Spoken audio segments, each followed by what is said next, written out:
Good evening. So on behalf of ICPI, NHRDN and DMA, I take this opportunity to welcome you all to this program. The title of the program is Recalibrating Talent through Assessment and Development Centers. Now what we will do today, let me take you through the brief agenda. We'll start with the brief introduction of the participant, and then the overview of the talk, and then the introduction to the participants, and then we will start with the actual presentation. And once the presentation is over by each participant, which will be about 30 minutes, so you are most welcome to ask questions. Okay, that's the one model. The other model is let both of them make the presentation, and then we get into the interactive mode. Okay, so which one you would like to choose? After the both presentations? Yes. I think the presentation so that there is a and that will save time also. And yes. we can let's have this after both the presentations are over. We get into the interactive mode, but the time is 25 to 30 minutes, so they get enough time to ask question and get clarity on the what this assessment and development center is. That I've been told by Shishir that it is approximately he says 100 crores market, but I feel that it's going to be a 500 crores market in the years to come. Because when we are going to get into a talent surplus economy 5 years from now, then how will you assess people who are all are equally good, How will you assess them? So that's the challenge that we are going to face in the years ahead. And that's where we will see how this ACDC helps. Okay, so let's start with the introduction process. So we'll start from there. Okay, hi, good evening. I'm Vibha Malhotra. I'm the presently consulting freelancing, and this topic is close to my heart because as a part of door training and turning point, I have been an assessor and run many development centers, assessment centers for Vodafone, Pepsi, and number of others. So this is something I feel is the need of the hour, and it could be 500. That's my estimate as well. Okay. Good evening to you all. My name is Prabal Kumar Ghosh. I'm basically a financial consultant dealing with all the financial practice. And that's it. And of course, I'm member of DMA. Yeah, I'm Dr. L. Pandey. I'm agricultural and agricultural consultant, as well as I own my own company, a seed company that is in vegetable seeds, Ananya Seeds Private.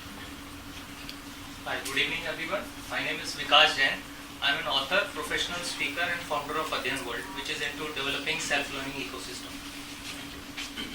I'm Jayanti, and I've been in the HR for close to 2 decades, technology firms and Big Four consulting. So last year I got certified in ACDC and all of that because I want to primarily demystify this whole thing as to what is the right approach and all of that. But I think there are quite a few insights which I've gathered, and I thought this could be a right forum for that to understand. Sure. Welcome. My name is Shivani. I'm into precious jewelry and cakes and chocolates, and I'm a member of the Good evening everybody. My name is Pranay Chaturvedi. I am working with a water sector company called Veolia Water Group Company. I have 20 years of experience in HR, IR and administration. That's it. My name is Rahul and I represent the company V Resorts, which is a resort management company. And I've been into HR for almost like 13 years now. Been into manufacturing sector, service sector. And the reason I'm here is because I've heard a lot about these assessment centers and everything, never attended one or any workshop. So I thought let's have a look at through what exactly it is and how can it benefit my organization. Hi, I'm Shreya. I am Rahul's colleague from V Resorts. I've been in HR for the last 15 years, but my forte has always been hospitality industry. That's where I have worked throughout. And yes, again, I've never attended a session like this, just to gain some insight. I am Ashish. I'm into real estate and I do leasing for most of the brands in the country. Good evening all. I'm Uma Shankar. I'm a recruiter by profession. I've got 15 years of experience in the place. As of now, I have got two startups. One is in recruiting and another one is in fitness. And I'm here to hear from the experts. That's it. Hi everybody, I'm Rajesh Devan. I run my own not-for-profit organization called Youth to Corporate, which has helped about 15,000 kids and placed 4,000. So I'm here to know more about from the experts about the assessment and development centers. Hi, my name is Shweta. So I run Collaborative Climate. So just launched, which is into consulting. Just launched Tech HR tool, which is on collaborative problem solving and decision making for organizations. We call it ProSolve. Hi, I'm Poonam Verma. I am basically into HR consulting, associated with People A to Z as of now. Spent almost 18 years in the HR profession. Great, thanks. I'm Group Captain R.D. Sharma. I retired from Indian Air Force after almost 30 years of service. I'm a freelance consultant in aviation, aerospace, defense, and such other sectors, including Make in India, helping foreign companies. Hello, I'm Dr. Mukul Jain, associated with the management institution. Also empaneled by SEBI, QCI, and one engineering college skill centers. So that's about it. Very good evening, friends. I'm Deepak Barara. I'm the youngest among all of you, having 38 years of work experience in HR domain. And after spending almost 38 years, I walked into my own arena, which is called People A to Z. That's my own organization of HR consulting. So we are into main domain of HR. Other than recruitments and establishment, we do everything. That's why it's People A to Z. Right? And I'm also a founder member of ICPI as a founder trustee. Yeah, fine. I'm Rakesh Seth. I'm the co-founder of ICPI and worked in the industry for a pretty long time. I'm this ex-CHRO of Lloyd's, Tata's, Thappers, and Everest, and I worked with many other organizations as number 2, number 3 in the HR domain. Okay, so let's come back to our area. We have Rajan Pandey. Yeah. Friends, my name is Rajan. First of all, welcome to all of you on behalf of PMA and on behalf of ICPI for another interactive session organized by both the organizations. I think this is the 32nd or 31st session organized by both the organizations. Thanks Deepak and thanks Rakesh. I'm sure this relationship will continue for a long time. Yeah. Another chance for me to interact with Shashir after a very long time. And another opportunity for me to hear his words of wisdom. And do please join your hands in welcoming both our members. Friends, Rajan is a very close friend and we get a lot of support, and with the mutual support we have been able to successfully conduct lot many programs, and I look forward to a long-term journey and to have such many programs in times to come. Thank you. Thank you, Rajan. All right, thank you very much. So let me give you some thoughts on the, why we decided to choose this subject called talent recalibration through assessment and development centers, and why it's going to be very important in the times to come. Because when we assess people who are working at the entry level, who are working at the middle management level, who are working at the senior management level, and then who are working at the top management level. Now when we assess all these three people, we assess primarily them on the three domains. One is the leadership domain, which is basically the people side of the business. We assess them on the management domain, which is primarily the business side of the business. That's how he handles the competition, customers, and the internal domains of the organizations. And then third is, which is very important now, is the technology side. Now what is happening on the technology side is the BARS, which we call. BARS is typically the what we call the blockchain, artificial intelligence, and the robots. So when you have blockchains, artificial intelligence, and robotics in your organizations, now what will happen? So you will have to redefine your work. Okay. Now when you redefine your work, what happens? The workplace automatically gets redefined or relaid out. Typically you look at now the offices of the companies like Pepsi or Coke or Nestle. Now from outside they give you a different feel, and from inside also they give you a different feel, because that's the paperless office and very well connected, green kind of a thing. So that's the work has been redefined. So the workplace has also been redefined. So when the work gets redefined, then the question arises that do you have a workforce who can handle the redefined work? Now, if you do not have the workforce which can handle the redefined work, then how to assess them? Okay, first the organization should know, okay, what will happen. So what are the parameters on which you are going to assess this? Now that's a very big challenge that in my view the organizations are going to face, that how to assess them for future. Because future no one knows, and what kind of technologies will exist. Now you are training somebody on Excel. Now whether Excel will exist in the future or not, isn't it? Or you're training somebody on PowerPoint, whether PowerPoint will exist in the future or not, isn't it? Or you're training somebody on balance sheets, okay, whether the balance sheet will exist or not. There will be new ways of looking at balance sheets. So what it means that a lot of work which is at the entry level or which is of an intellectual nature in terms of which we use to do the cognitive work will get redefined. Now that's where the role of the assessment and development center comes in. So therefore, what should we be assessing in the people? First, we assess people, and if we find that they are lacking, then how do we put them into the development side of it? And that's where the development center comes. Because the future of the organization would be to some extent successful or the safe if they have a solid bench of the talent. Okay, because solid bench of the talent is going to define the lifeline of the organization, and good talent is going to be the backbone of the organization. That's the backbone and the lifeline. Both are with the people, and only the people will define that whether they will survive in the businesses or not.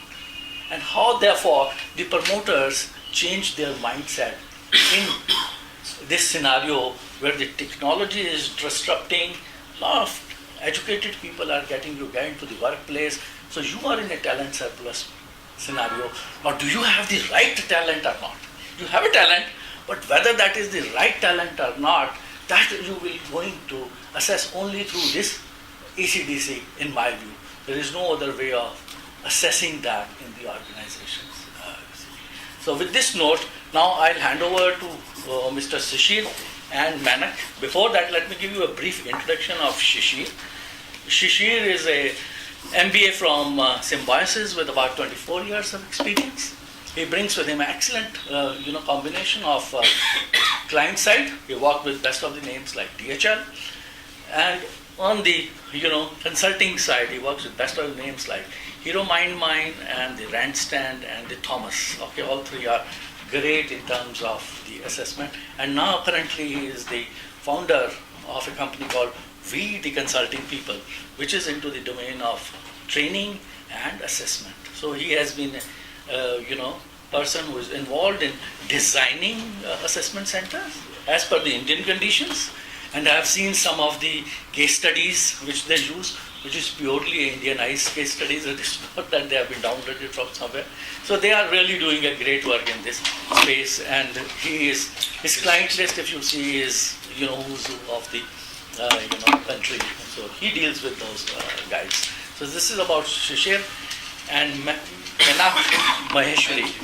Menak Maheshwari is the alumnus of IIM Calcutta with about 20 years of experience, and he has spent most of his time in the domain of consulting, and currently he is the leadership development and a coach.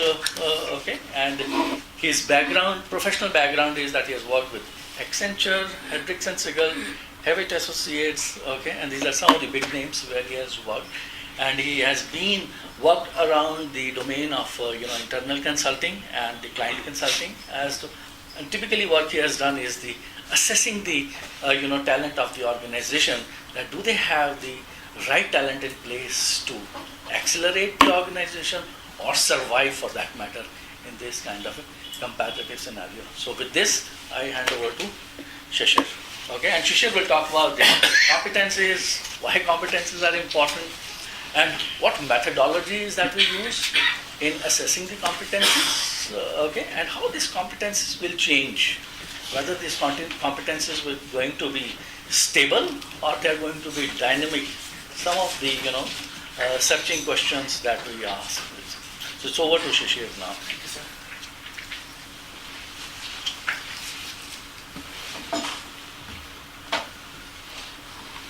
evening, everyone. Good evening. I'm actually a trainer in the behavioral side, but I'm also an assessor. I realize that there are a lot of people who have already done assessment there. And anybody who can tell me what's the difference between assessment center and development center? Anyone? Well, I'd like to start from there. Because then, because we call it ACDC. So what's the difference between assessment center and development center? Is there any difference? Keshav, please go ahead. Assessment is more to evaluate and to understand what is the personality or the behavioral style. Development is working on the loopholes or working on the low areas so that it can be developed. Close. Can you link them? You're very close. I don't deny this. But can you link both of them? What is the difference between assessment center or a development center? And how is there? There's a mild difference between them. Anyone? So I'd like to hear more from. about the potential. Come again? Development is more about identifying wherever the potential is in all those things. Okay. And assessment? Assessment is primarily sort of typecasting, evaluating, and saying this is where the person is. So how do you link them? Can you link them? You tell me one thing. A lot of companies do assessment center, and there are a lot of companies which do development centers. So do you link them? Can you link them? What is the development? How to link the assessment One is center the with present development center? situation, one is the futuristic. Okay. I think you develop on what you assess. Like, is that what you would want Okay. to say? Very close. What I feel development is basically the grooming, and assessment is the potential. Okay. Instead of to groom in a particular. And the purpose is very different. So assessment is actually, assessment could be for. So I would say assessment would come first and development would come later. Assessment is about current state, whereby development is about the future state where you want to take that person to.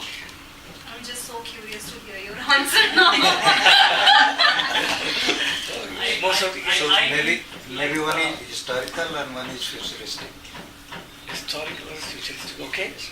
So, like in any assessment center, like simultaneously you also look out for the development areas. Okay. In any assessment center, simultaneously you also look for the development areas. You are the closest. You are the closest till now. So you have a fair, okay, you are the closest till now. You see, ACDC is usually run by the top, the big four guys, across all the big consulting firm. They're very smart. And most of these are sitting here, they are all coming from the freelance background, or they're looking forward to become assessor. So I'd like to run this session more on the practical side so you understand the nuances. Any assessment center or development center, they run on 3 parameters.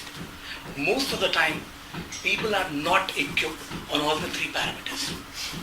They are always taught only on one side, but the 2 things are taken out from them. And that's the reason why none of the freelancers are ever able to run a assessment center or a development center. So when a big 4 comes in, they know what to use, where to use, so what's the first parameter? First is the designing. So designing is one side. So what happens, most of the time, they will never ever allow anybody to make an entry into the designing side. So you will never know, what's happening within so 4 years back when I was part of Thomas, and before that I was part of Randstand, we ourselves struggle. Okay, what to design, you read a book, you can go through a book across it, but then if you have to design something, it's like, so KPMGs of the world or even Abbott of the world, PwC, any big, I'm talking about Delhi market, which is more than 100 crores, is a smart way of working. They charge you on a per person. So most of these guys who are sitting here, I can see also from training background, they charge on a per day basis. So when you can make money, you can make money when it is on a per person basis. So what they have done, consulting companies, they work on that parameter. So one is designing. So I'm saying this to you, this is fast. So what happens during the time of designing, intelligence is used. So they use the best of the brains there within the market. So they utilize, they take the best of the kids from the market across it, groom them up, and they slog for 14 to 15 hours a day. They slog for 14 to 15 hours a day. So they understand what is an execution, they understand the implications. And this is one part of kids that usually the frontline guys of the consulting company take care of. The second part is, there's multiple people get utilized. Where you guys also come in, some of the assessors sitting down here I can see, where we say, you are assessor. So you come there and you execute. So So you're given one sheet. ये क्या करने का है वो P1, P2, P3, there's a person name which is given, and you start doing the competency assessment. You're given some exercise which are there. So one is the designing, second is the execution. But the crux of the entire ACDC is the third part, which is which really requires experience and intelligence therein, and it's known as report writing. The killing is actually in the report writing. So what happens is, what I'm trying to bring to you is a 25 minute, 30 minute. What I'll try to cover, I'll give you only a parameters how to work on. Gradually then if you want to make an entry into this, you can get into this side across. So when I looked into this, myself, when I was looking at assessment center, development center, assessment center is nothing but when you assess people in. Okay? Based on the assessment, what you develop them is a development center. You give suggestions to them. There's a terminology which is used in consulting firm. You should use it across if you want to be talking to your clients. I call it as IDP. There's a smart way of looking at it, individual development plan. These are all jingles of the world which they have made across them. So what happens, so we'll develop an IDP for you guys, okay. So personally you get to know. So that comes part of the report writing. So IDP comes after the report is submitted to them, based on the assessment. They say, we will not end our relationship there. We will not end our relationship there. Now let's work on the next direction. What is the next direction across them? Let's work on, based on the assessment. ये तो आपको पता लग गया कि बंदा या बंदी में ये quality है या इसका ये competencies है. लेकिन आप करोगे क्या उसका? What will you do with that? So बोले yes. So बोले you come to us again. So then there is the next exercise which is there. So पहले assessment करा, फिर development से report submit किया, report submit के बाद उन्होंने IDP बनाया, IDP बनाने को उन्होंने अलग charge किया, IDP बनाने के बाद charge करने के बाद training program बनाया, book recommend किया, ये कुछ किया, और वो साल भर का session चला रहा है. By the time साल end करता है, next year फिर आपका assessment center आ जाता है. So it's a wonderful market to be in. You don't, मेरे को याद है राकेश जी अभी कुछ देर पहले बता रहे थे कोई somebody was telling कब तक कुआं खोदेंगे, कब तक गड्ढा खोदेंगे, हर बार गड्ढा खोदना पड़ता ट्रेनिंग प्रोग्राम के रूप में या कुछ करने के लिए. But that's one of the cycle across it. So I realized, but I'm indebted to Thomas. I'm indebted to Randstad, but I'm more to Thomas side across it, which actually exposed me a lot because I worked as a delivery head there. When I worked as a delivery head, I realized, what kind of issues will people go through and why, and what kind of consulting companies are doing. So I'm going to open up first the fundamentals. So I'll take 5 to 10 minutes time there, and then I'll go into the designing side. I can help if anybody of you can, if you want to note it down, guys can note it down. But first to understand the concept side. What is assessment center? Assessment center is a process that uses multiple assessment techniques. What is the meaning of multiple techniques? They use multiple techniques. The first thing which any of the freelancers cannot use, but you can use now, is a psychometric tool. Yeah. You need to have the understanding of what are the psychometric tool and start progressing there. Because why? Because that's a very important activity of the ACDC. They use it as a strength area. So that's one of the areas I'm telling you. Multiple tasks will have other things also. To assess, to evaluate participants for a variety of business purposes and decisions, with the objective of assessing groups of individuals or identifying leadership competencies. I'm putting it on leadership competencies because most of the time assessment is done there. For example, a lot of public sector now opening this sector even for the first line, front line level now. You assess us and tell us, behavioral competencies where this kid comes across. Because most of the guys are actually intelligent coming in. So they started using there also. So let me divide this. Assess multiple competencies, one work. You need to have multiple competencies. For example, let me ask you as a manager. Okay? कोई भी manager बनने के लिए कौन सी 5-6 competencies चाहिए?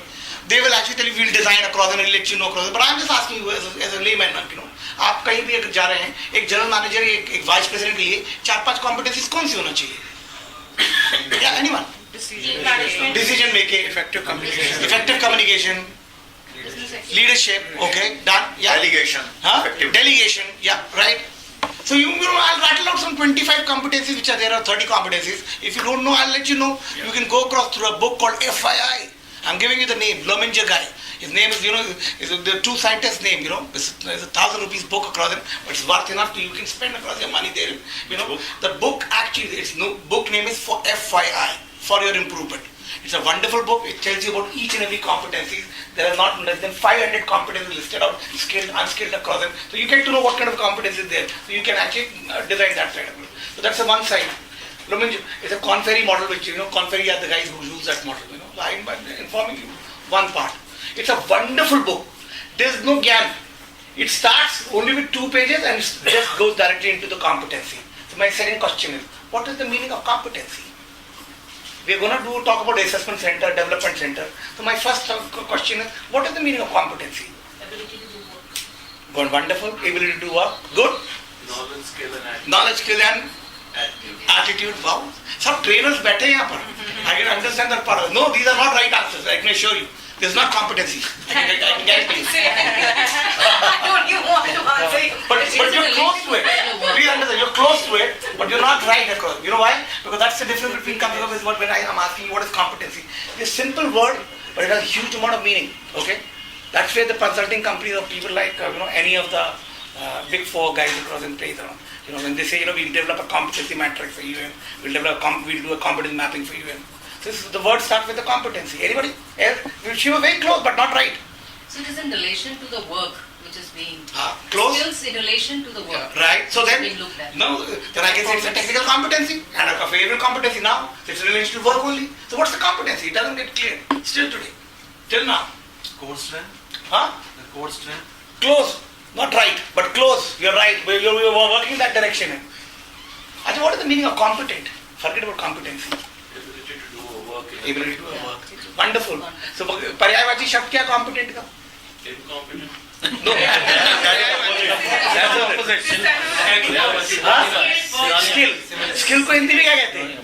Skill को हिंदी में क्या कहते हैं? हाँ? कौशलता, निपुणता.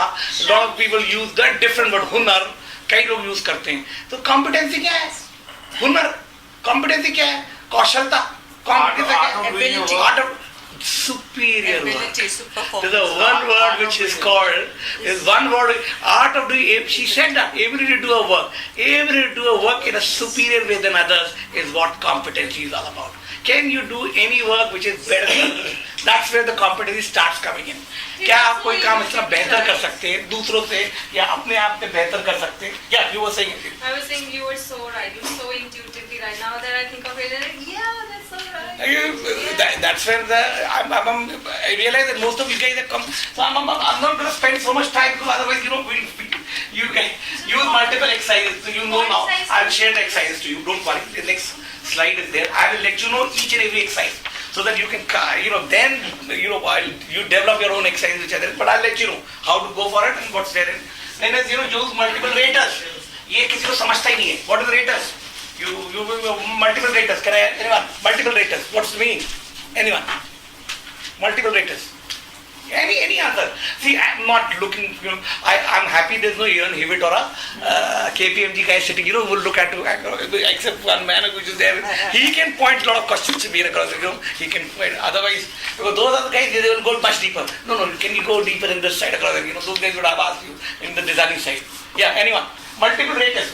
You understand what is the meaning of this? Rating scale. On a scale. 1 to 5. तो वो स्मार्ट है तो क्या वो आपको आना चाहिए बनाना वो कहीं से कॉपी कर लो 1 to 5 साइकिल बनाना चाहिए अगर आपको रेटिंग स्केल आता है बनाना तो तब से स्टार्ट होता है life so what happens that you go opposite how you go opposite you go to the result side कि वो आपको चाहिए क्या है और वहां से हम बैकवर्ड तो 1 2 3 4 5 तो rating can be done in that manner across so you can actually design that but the rating में first क्या हो सकता है most of the guys will start with poor they don't write down in competency people who are not competent enough in those directions so they start with 1 like this you're fairly okay you are average in the competency 2 3 you meet the expectation 3 you exceed the expectation 4 what is the 5 you super exceed the expectation you're right 5 so that's a way I'm just informing you in one of the ways which are there to rate to make the rating scale.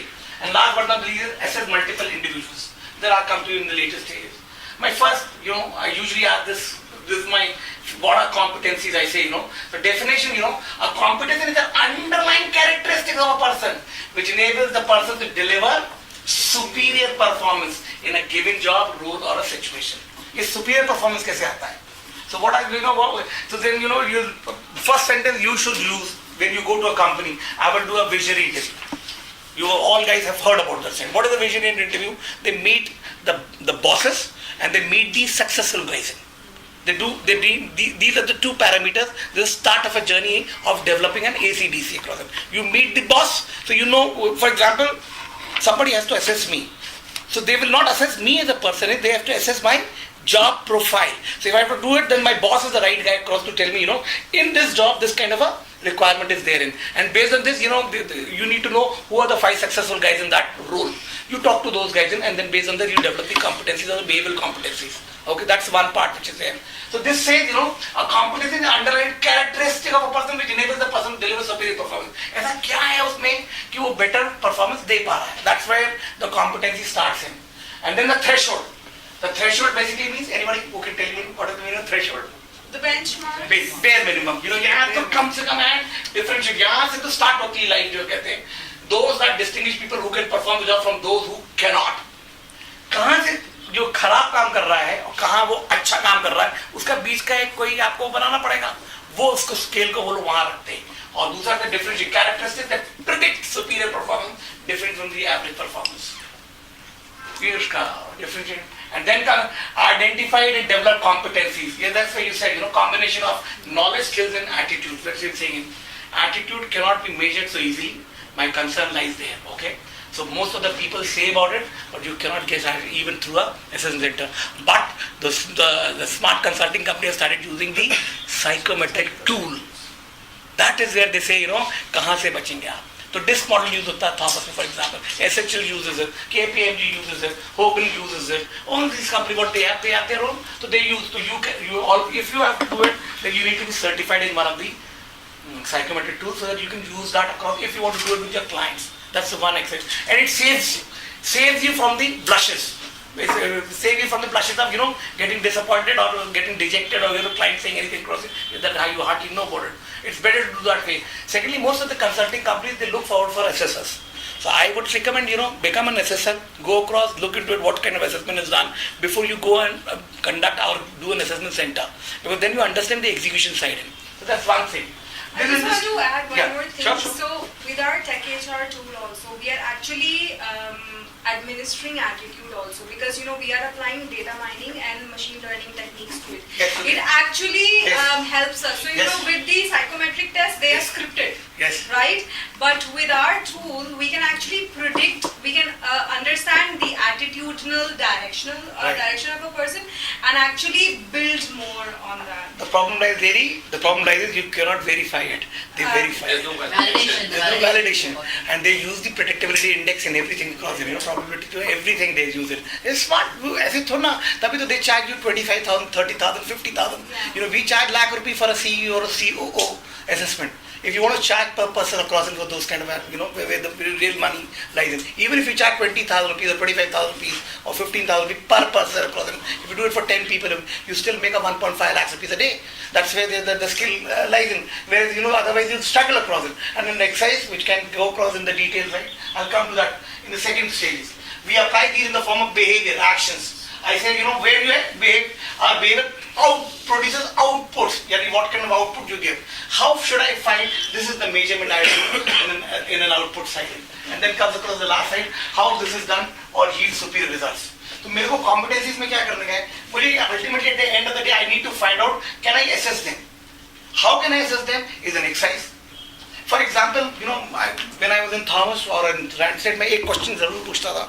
Clients used to tell me and ask me this question, how can you assess, you guys, how can you assess people across, You say, you use this center, you use those technique, you use this. How can you assess people in a day or so?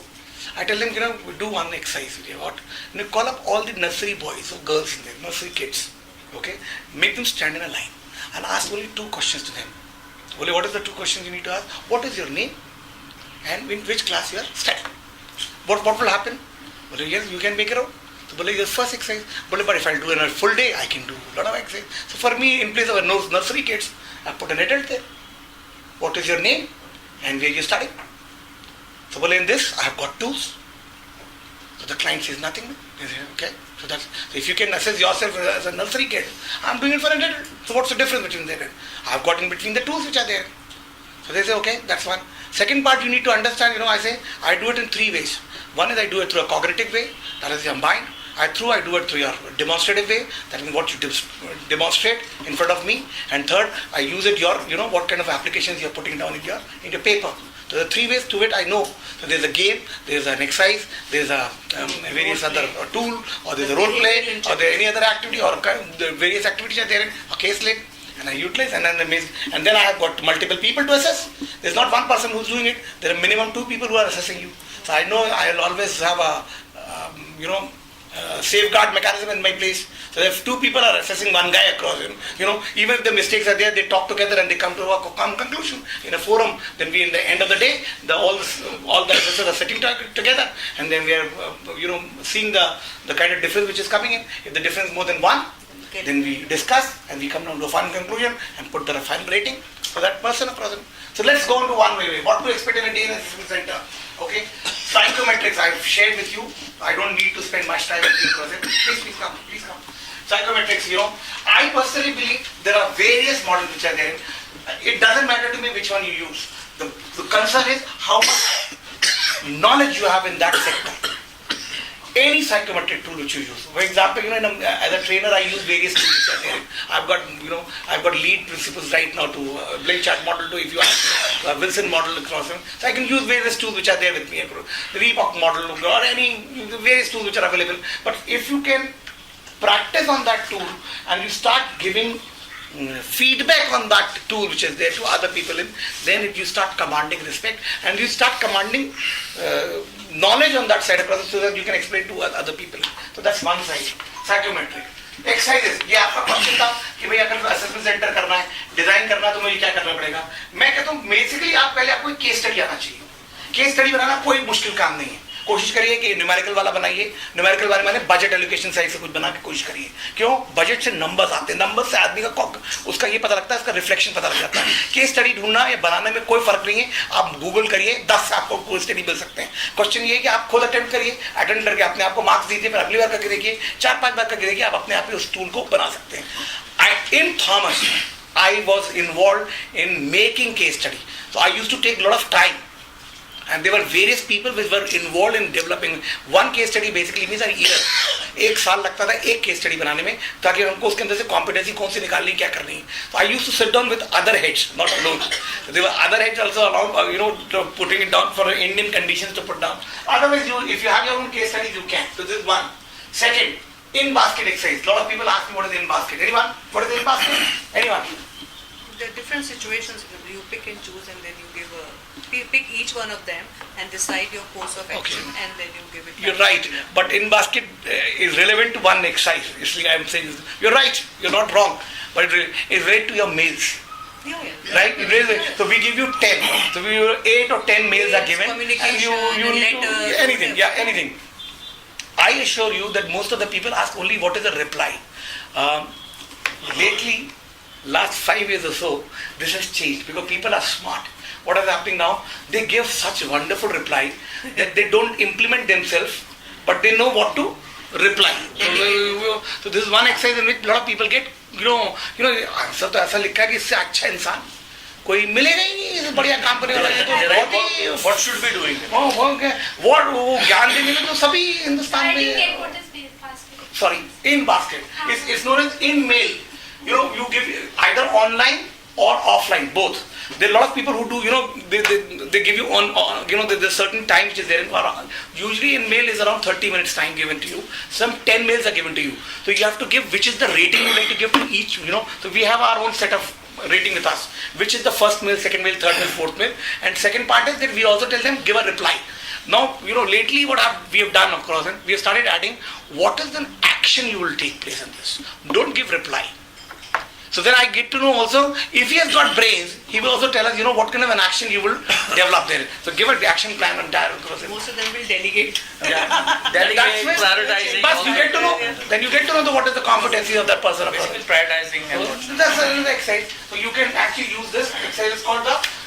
Then third one is caselet. I'll share to you the caselet meaning in the later stages. But this one part which you can take on. Fourth is, this is key. BEI. Most of the people do not understand. Anybody who can tell me what is the meaning of BEI here? Behavior event interview? Behavioral interview. I as HR person, I always get to do this. So I know how difficult it is and how you ask questions to the, I won't say the person whom you are assessing, and tell him to go back to the past, performances and just demonstrate and link how this person has behaved in the past, and the assumption is if he's done in similar situations behaved well or superiorly, the likelihood is that in future situations also he'll behave. Absolutely. So that is the best to get the behaviors. More often a STAR, out of the situation, task analysis and Yeah, results. STAR is the model that you use to. DDI model, the DDI practice model called STAR. Yeah, And, STAR is what. And Conferry uses the model called EARS. Okay, Yeah. so there are various models which have been used. Absolutely. Yeah, both are So used. you get from the past, you can differ. Most of the people ask in the interview, so tell me about yourself. It's a criminal proceeding interview in a BEI interview. Okay, if that question is not allowed to be asked in a BEI, or even for people who have actually, who know how to take an interview, never ever ask this question. So tell me about yourself. So a lot of people give a lot of defense mechanism. वो actually क्या है ना rhythm बनाने के लिए करने के लिए. In a BEI you are not allowed to ask like this question. Okay, you always ask the question based on the past parameters or on the past performance. You decipher, what kind of a person he or she is. So BEI is a technique. We call it as interviewing techniques. So we teach data assessors how to do it. It's a very simple technique, nothing great about it. A couple of hours and a couple of questions, you can actually learn the STAR technique or a EARS technique to get it. But this is the skill. So you can find out. Then last GD, I call it the group discussion. Usually I put a budget allocation can be here or in a case study or a case. Because why I put numbers there? Because if I want to really know, numbers give a lot of variation answers to me. So I'm able to command. Otherwise, people can give a lot of gyan to others. But numbers, you get stuck. You need to understand numbers only. Then only you can get into it. So that's where you can have the.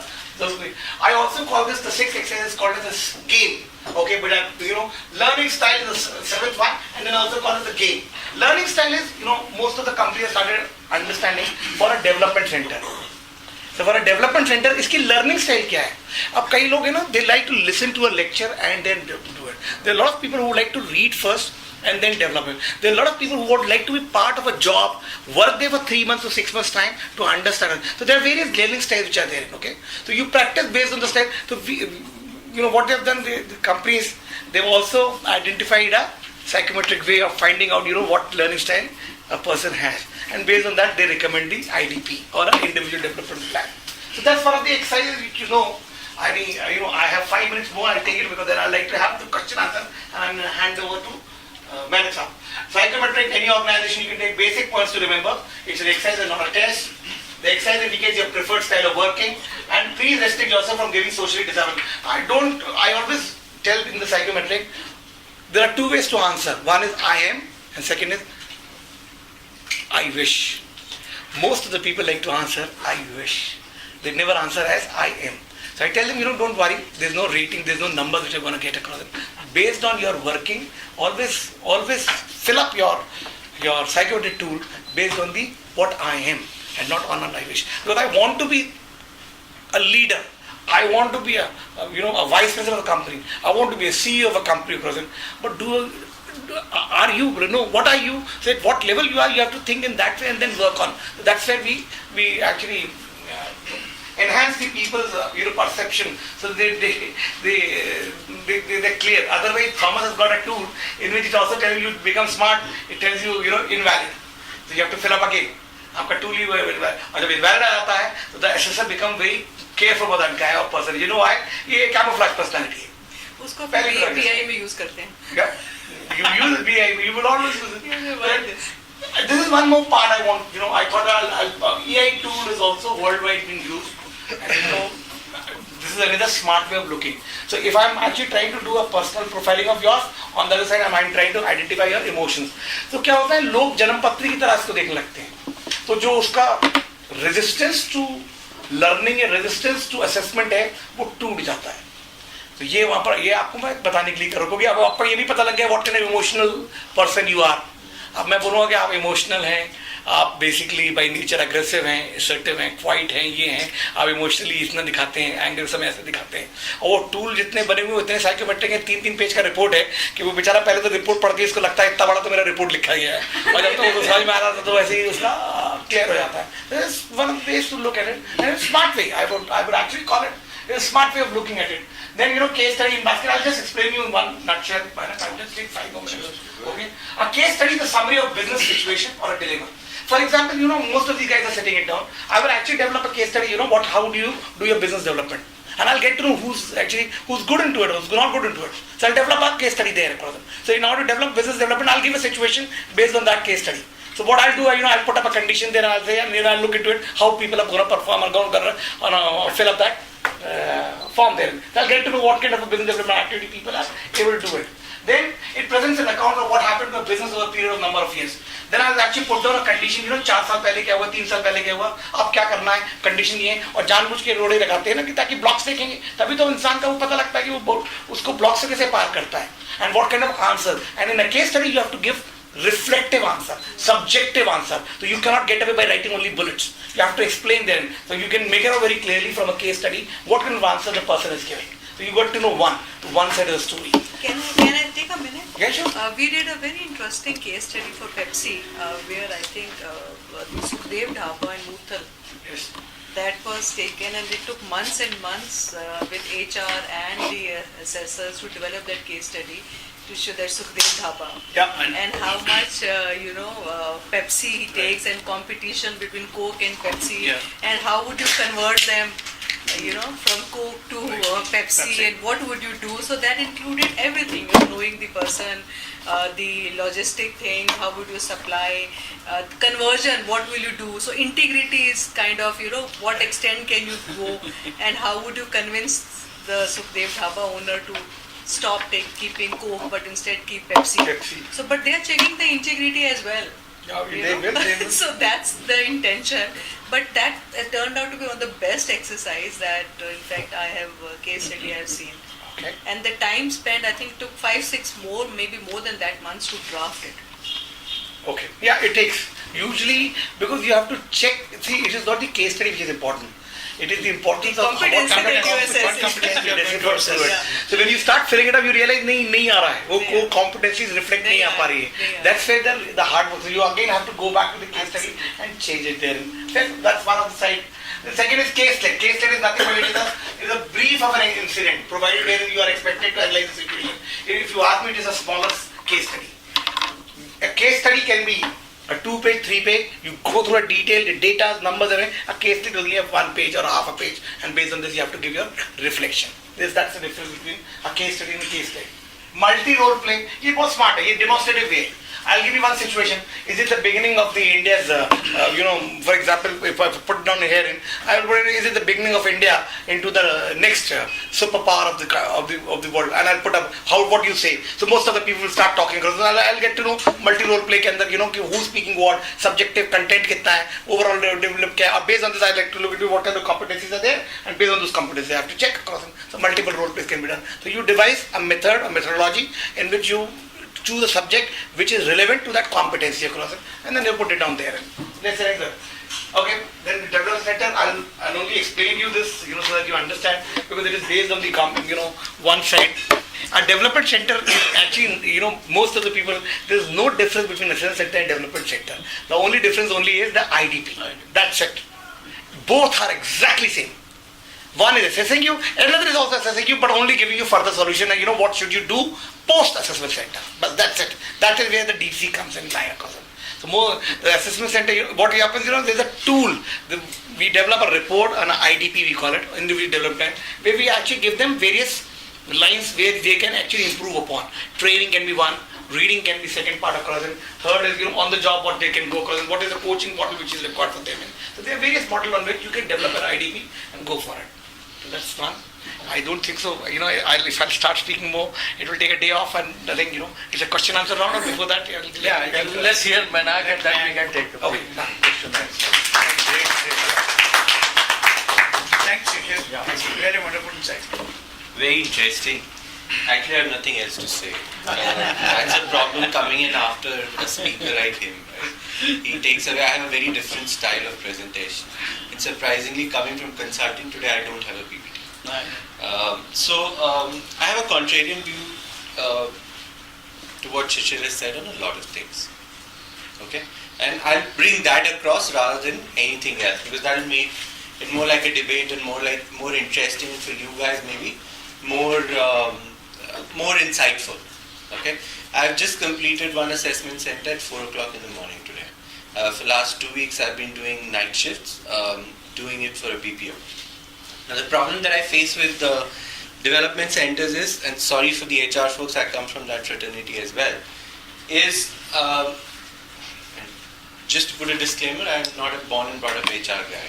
Okay, I moved from business to HR, so I can crib about HR as much as I like. Okay, so and that's what I do. So my biggest issue with HR is that we are stuck, and we are stuck where we were 30, 40 years back. We want the organization to move, but we don't want to move ourselves, and that's the biggest undoing for us, right? And it's like killing your own daily bread. But and that's where my discomfort with an AC/DC comes in. It's a big business, right? 100 crores, 500 crores. What I am trying to serve is a very small pie out of it, right? But it makes me feel very uncomfortable doing AC/DC. So I'll give you an example why. So I've been in the organization that I was doing this AC/DC in the last 2 weeks, and before that I did it for a set of middle management for a technology firm which is very advanced.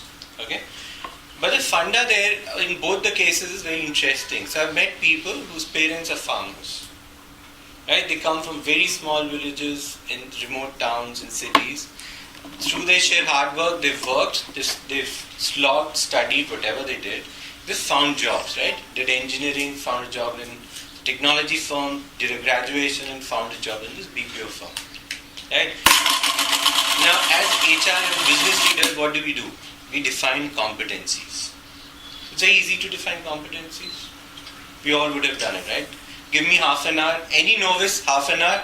Like he said, I can search on the net and figure out what competencies I need for my organization.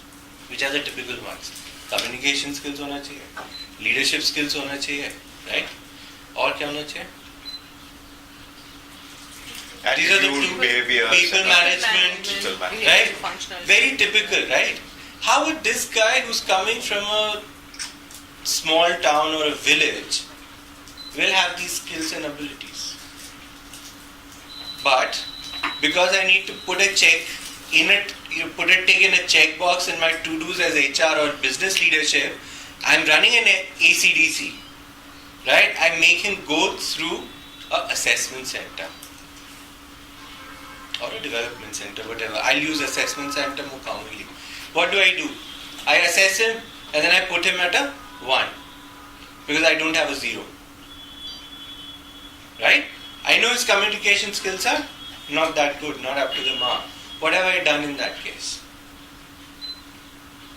What have I done? Demoralize that person. Exactly. I've killed his hope. I've killed his career. I've killed any possibility. He might be a brilliant guy. Right? All of these guys, I'm not saying I'm just talking about the communication skill because that's where the gap is.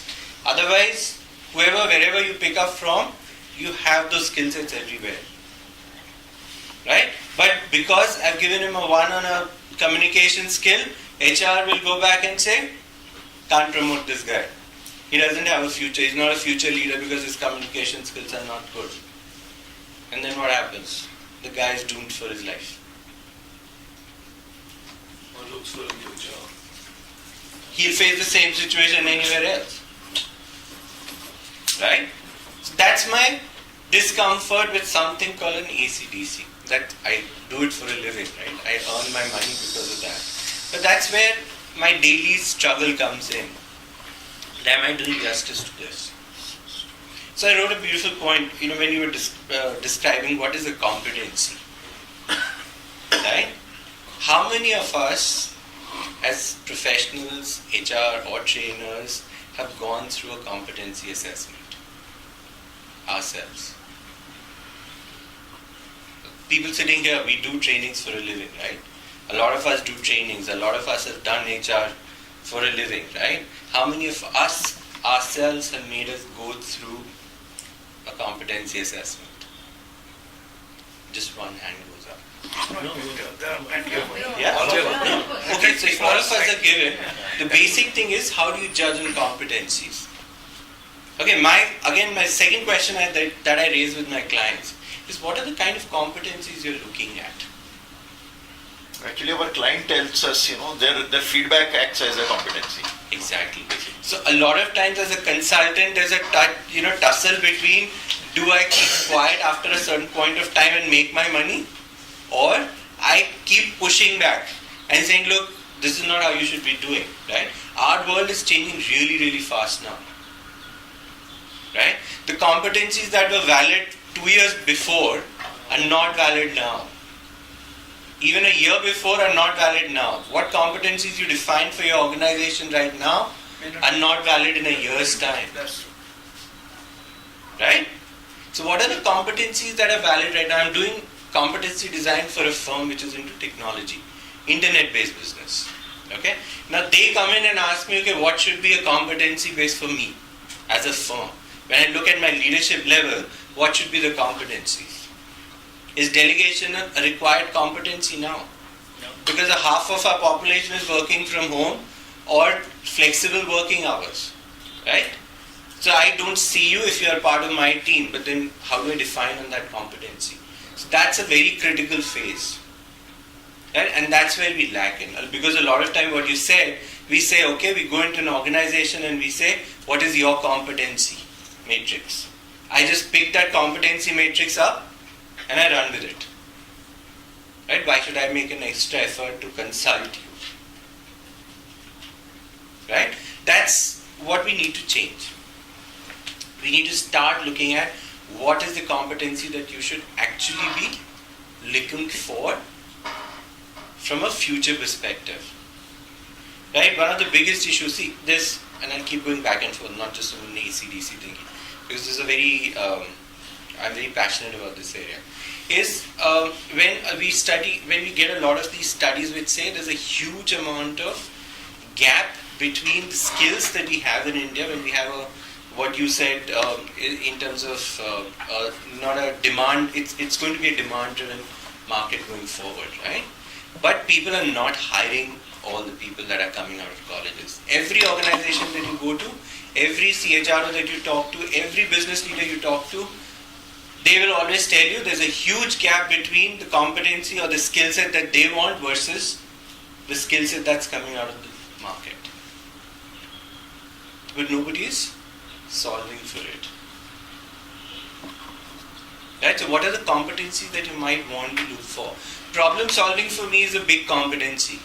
In India, we do not teach it right from school. We actually kill that competency at school level. Right? It's more problem avoidance. It's problem avoidance. Or your solution set is you're taught to go A to B, A to B, A to B. Right? In our school, what do? We say if you want to solve a maths problem and you want to get full marks, you need to show steps. And the steps go like A, B, C, D, E. Until unless you do all those 5, 1 mark deducted. And people are now getting 499 out of 510. Right? Even 10, 4 guys got 499 out of 5. 10 as well. Right? In my times, the 4 was missing. Right? So now that's the change. Right? But we are not a problem-solving nation. So when people crib that we are not getting patents, we are not getting people who are inventing stuff or doing things differently, it's the education system to be blamed.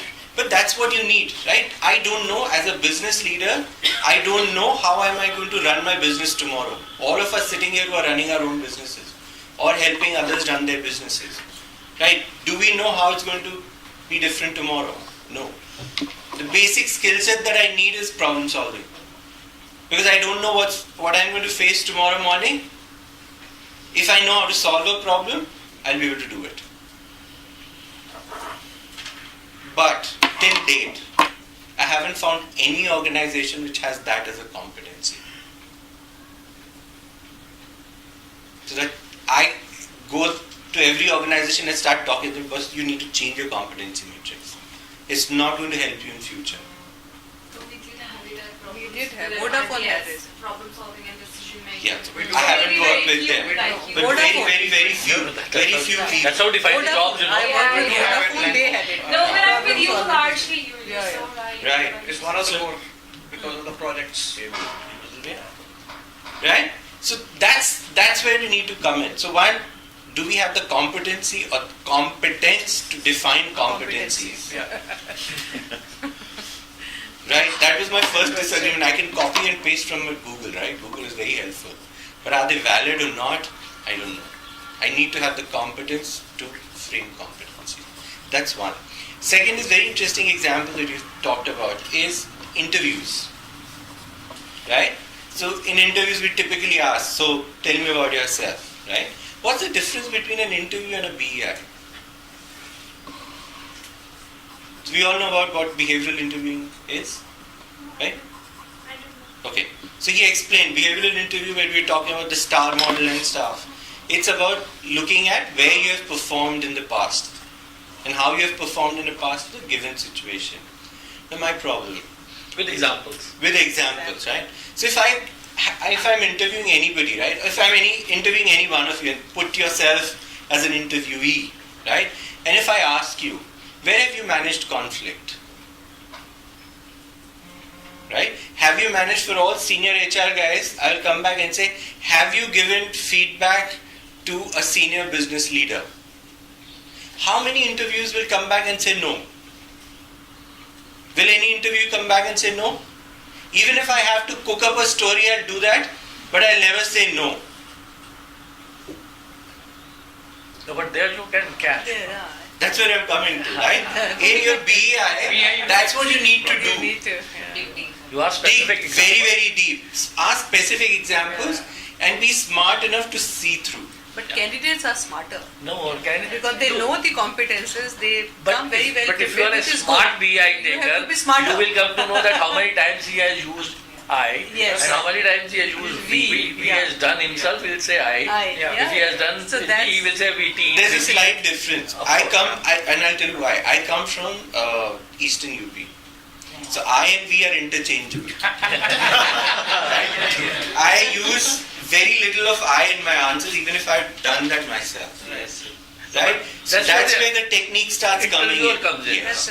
So in your AC and DC, whenever if you are going down that path to do AC DC, this is the key thing that you need to do, is to keep yourself, your biases out of the system. When you get into the room, you need to keep that out of the door. And because we don't know them, so that comes. That's where we. Right, so I speak hum a lot of times in Hindi when I speak. I'm an outcast in Delhi just because I use that more and people start assuming it's how many of you are there. Right, but it's just me, right? So that's why I asked you. You use hum a lot and I noticed that. Right, so that's something that you need to be aware of. Because all of us while growing up have captured a lot of biases. Right? If a person is not able to speak well in English, I assume the guy is not that well. Okay, my assumption starts going in, the guy might not do well in his or her career. Right? We all do that. Maybe not this one, but some other bias. And that's what we need to keep out of the door when we get into an assessment center or development center. And that's where, sorry? It is really difficult to, like, personal biases, you unconsciously they come in. Exactly. This is where you need to minimize them. And that's where you have multiple raters. That's what. Because you have multiple raters, that's where you start checking them. Do you think this I and V that you mentioned is a personal bias? No. See, if you have done a work at home, if you have cooked a tea, you say, I cooked this, I made this tea. I don't think so. I totally see. What I would say is, when you are working in an organization at whatever level you are working, if you are working in a leadership role, you would always use we. And when you, even if working at at the lowest level, still it is we. What happens if it is I, it means it is disconnect. The person is self-centered. I'll help you out there. It is a disconnect. I'll help you out there. It cannot be an I. I'll help you out there. When we use BEI, then there are very specific questions are asked to get the I answers, So if the questions are not coming out with the I answer, you reframe that question. Let me answer your question. So what happens, even if you're working as a team, right? In teams you will be doing subtasks, right? So what is that subtask that you did? Right? See, in my 30 years in the forge, see, I was always a very negative word. I means he's totally disconnected. He's not part of the team. It's always a we. There's a difference there. Probably even in civil. It's not. Probably I think you are taking. No. You are I think the forge example is an outlier. That's right. Because there you work in a very cohesive unit kind of a way. Because everything is a pulton, right? In an army language, it will be a pulton. Can I help you? I will ensure that you will use I.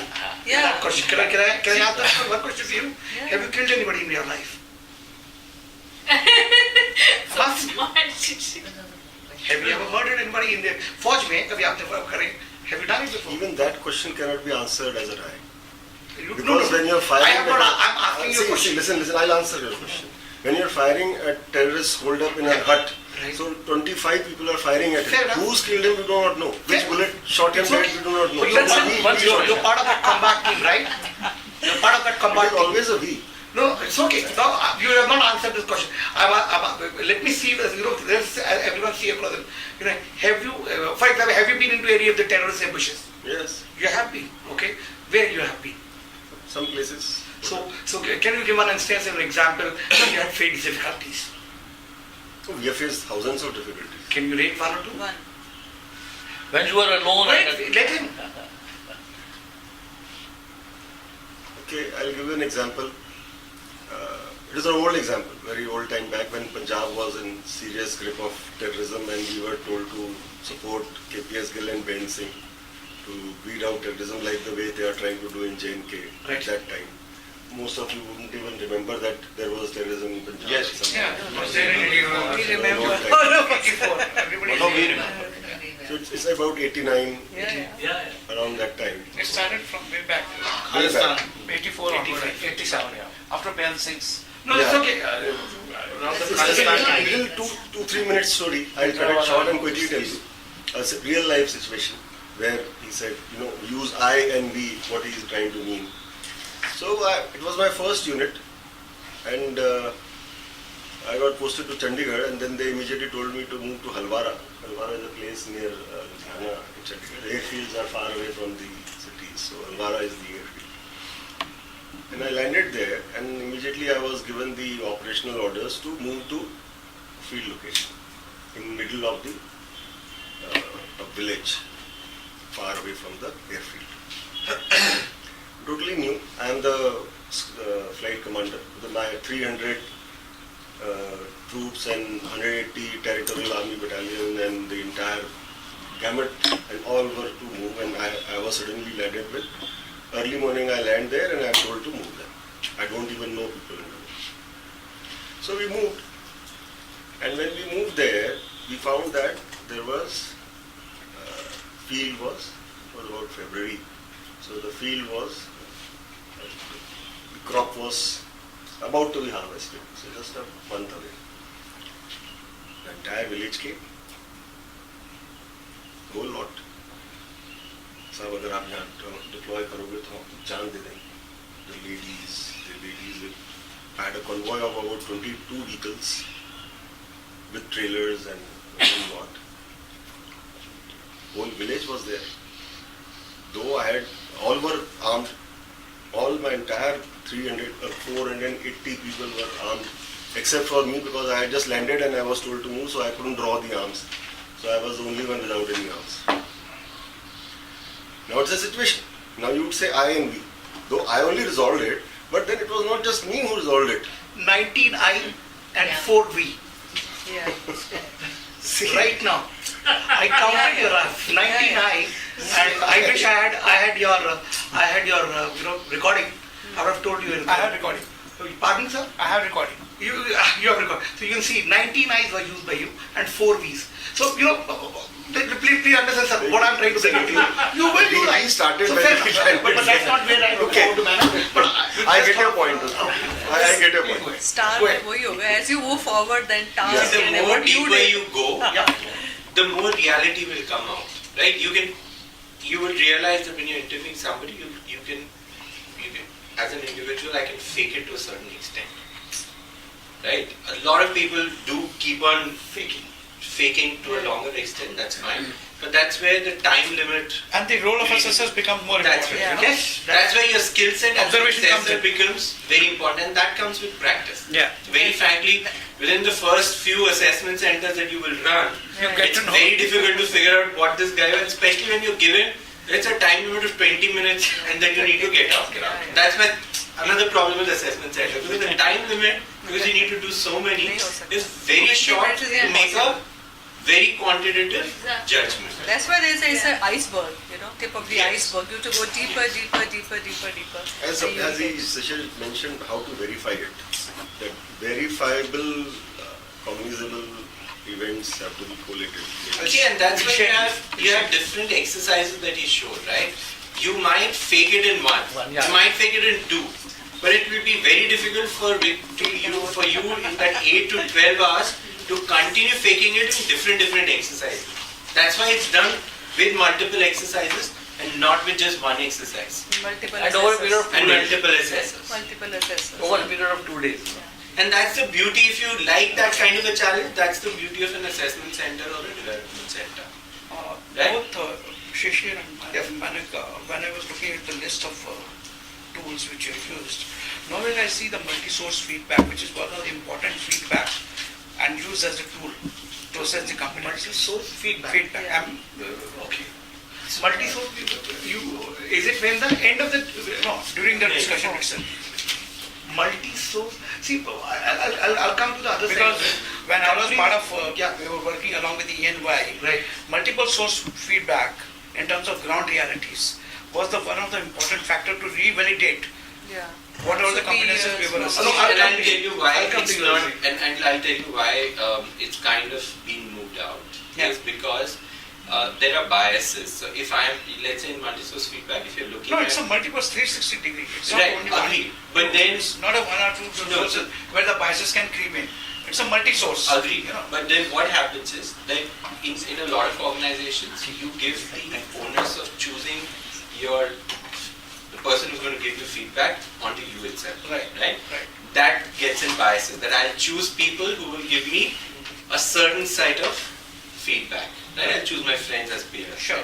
I can't differentiate between a manager or my superior or my peers. But as friends or juniors typically will give you good feedback because they, however anonymous you might want to put it across as, they'll always think that somebody somehow will figure out who gave this feedback to this. Not necessarily, it depends on which platform you're exercising. Exactly. If the platform is independent, then there's no issue. Exactly. But convincing everybody that the platform is independent is a very Herculean task. Nobody buys that. Right?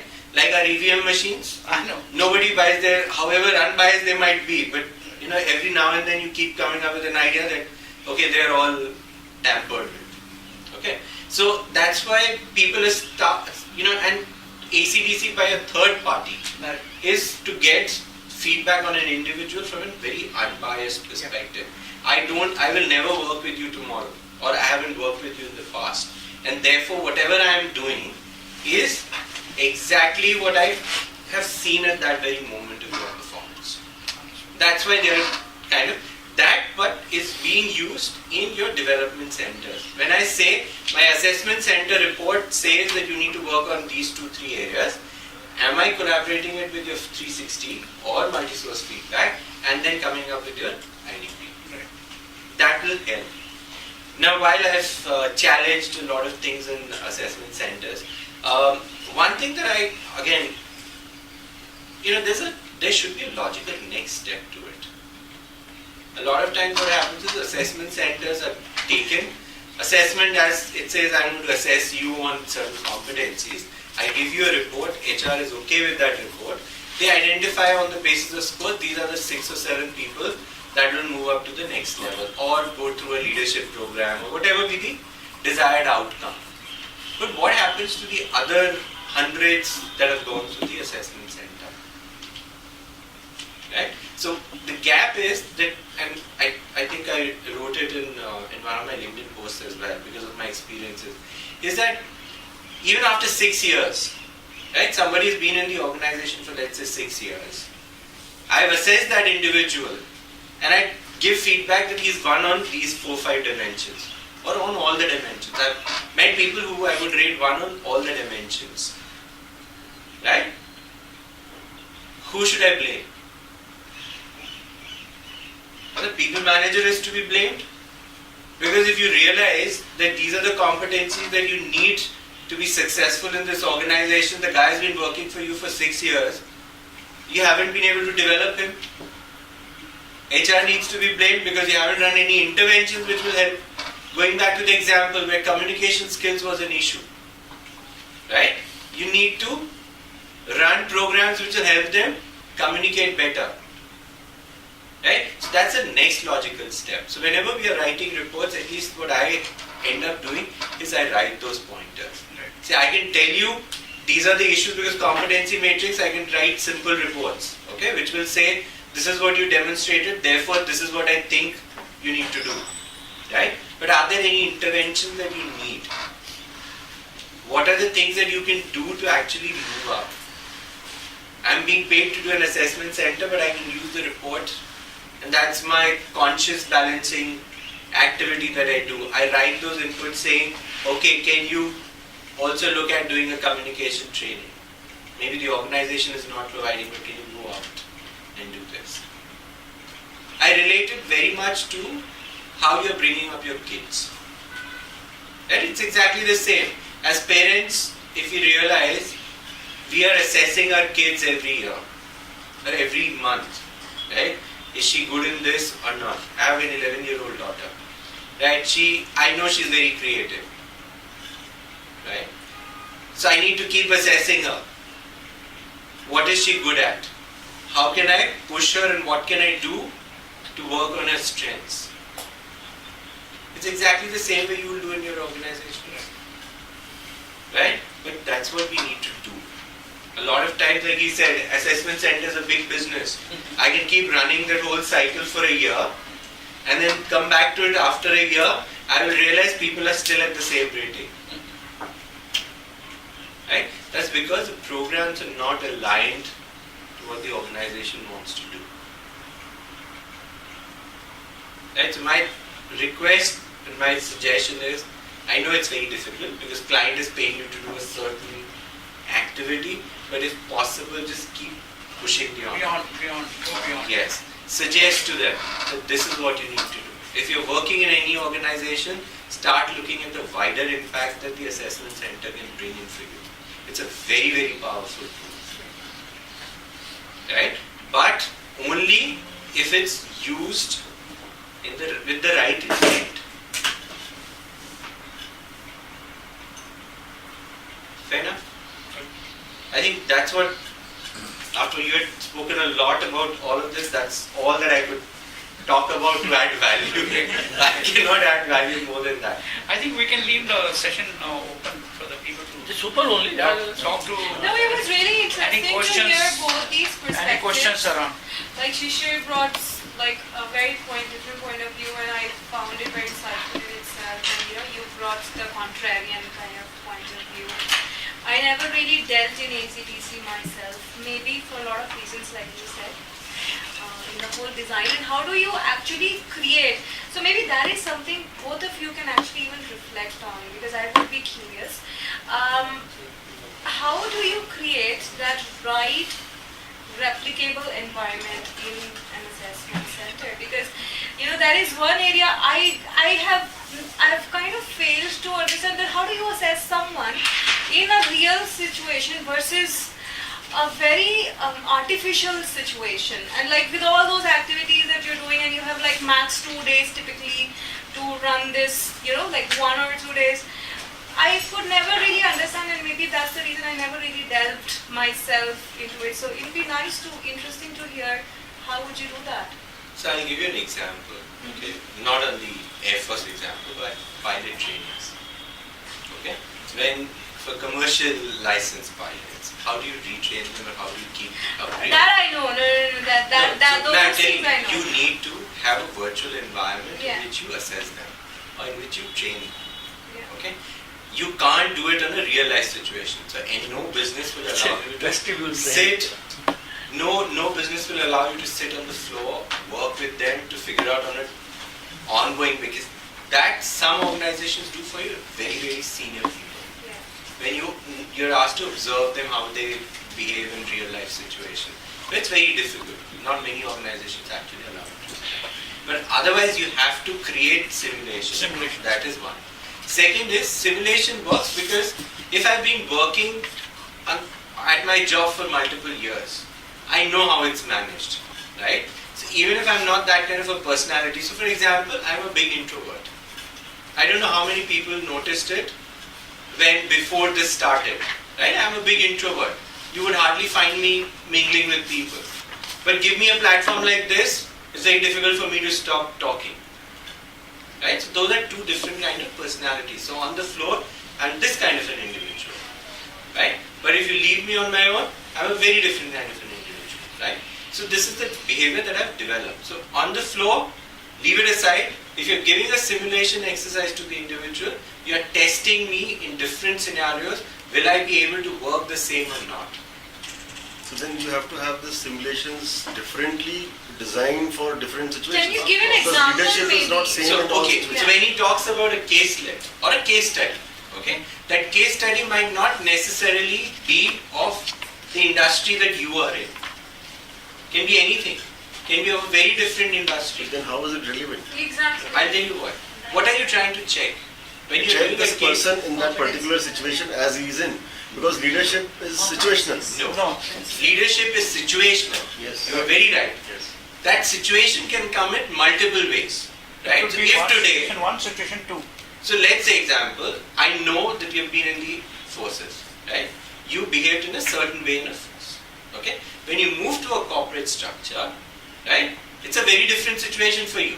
But your innate behaviors are not going to change. Your personality is not going to change. Right? So I change the situation and I'll still be able to observe what kind of behaviors, what kind of personality you have. I think there's just way too many permutation combinations Yeah, I happening agree. here. Because so there is something that HR has continuously undermined as a factor. This is something I've seen predominantly. That's right. You see what happens is when you are in an assessment mode, like you have a SSB, Now how you perform on those 2 days, on various things. Yeah. So you get assessed on that, because your performance is here and now. But that is designed for a particular role. Yeah, It is not for. Similarly, when you do assessments, let me help you out with the specific answers. Let's say I have a senior officers level guys in the organization, and I want to promote assistant managers. Now there are 20 senior officers in the companies who are eligible to get into the assistant manager roles. Now what I do is that if I ask him, he'll say X, he'll say Y. So there will be internal biases. I said, okay, let's run a assessment center and find out who are the 3 guys who are eligible to get into those assistant manager roles. Now I have a manager role, I want to put guys into the assistant general manager roles where the responsibilities are different, I have 18 guys all equally good. What will I do? I will run the assessment centers and find out what are the 3 guys who will get into those roles.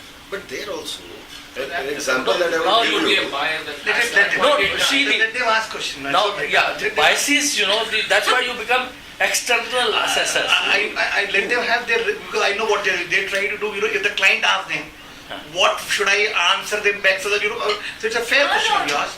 You can have, go ahead. Leadership is very different. Like again, I go back to the armed forces. Like the worldwide study, we've studied so many forces in the world. Like this example of Israel. The leadership in the times of war was totally different. Of course. And the leadership after the war was totally different. That's why they say situational. The leadership that succeeded during the war actually failed immediately after the war. You look at Alexander leadership style, So leadership style is a... So the same way, if you want to promote some assistant managers to general managers. No. Senior officers to assistant managers, managers to assistant general managers, and general managers to vice presidents. Yes. So let's be clear on levels. Managers You're moving from hierarchy to another hierarchy. General managers to vice presidents. But you have to understand what are the possible situations this person can be in. That's where these That's where the exercises designing comes in. So it has to be the situational based on the role. Designing comes later. Yes. Designing comes later. I mean, I'd like to answer you back. Don't look at design. Look at designing. I would rather like to know, what you're asking is, what are the competencies required to be successful to become a general manager? Your question should be this. What are the competencies required to be successful as a vice president? What are the competencies required to be successful as a manager?